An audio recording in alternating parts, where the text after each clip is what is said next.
दोस्तों, हमारे देश में ऐसे बहुत सारे लोग हैं जिनको रात को नींद नहीं आती और इस प्रॉब्लम को हम अनिद्रा कह देते हैं, यानी कि इंसोम्निया कह देते हैं।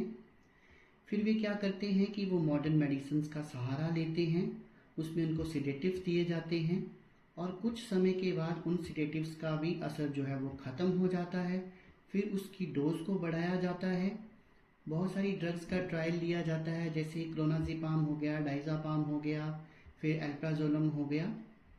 लेकिन कुछ समय के बाद ये दवाएं भी जो है वो असर करना बंद कर देती हैं और जो मरीज़ है वो और भी परवश हो जाता है।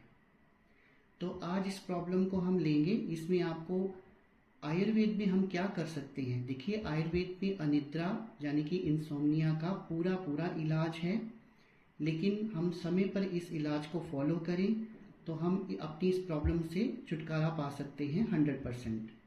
लेकिन हम पहले आयुर्वेद को नहीं चुनते हैं, पहले हम मॉडर्न मेडिसिन का सहारा लेते हैं और फिर आयुर्वेद की तरफ आते हैं।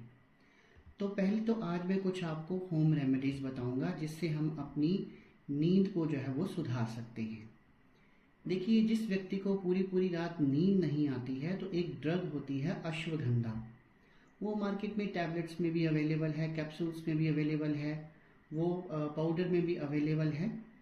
तो आपने मान लीजिए आप कैप्सूल ले आए, तो आपने डेली उसकी जो डोज है, एक कैप्सूल रात को सोने से पहले दूध के साथ अश्वगंधा जरूर लेना है, चाहे वो किसी भी फॉर्म में हो। अगर पाउडर फॉर्म में है तो आप 5 ग्राम ले सकते हैं, अगर टैबलेट फॉर्म में है तो आप 2 टैबलेट भी ले सकते हैं।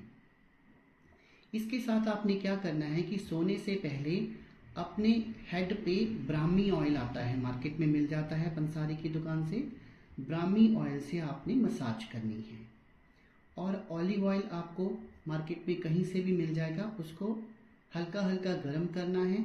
जो हमारे ये जो हाथ हैं और जो हमारे पैर के तलवे हैं उनके ऊपर आपने मालिश करवानी है।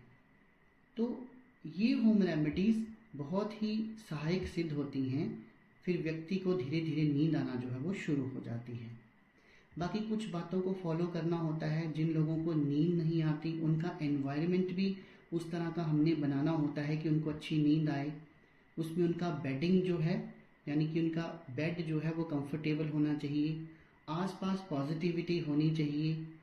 सोते समय जैसे आप उनको कुछ हल्का हल्का म्यूज़िक लगा सकते हैं, ओम चैंटिंग लगा सकते हैं, जिसको सुनकर उनको नींद आए।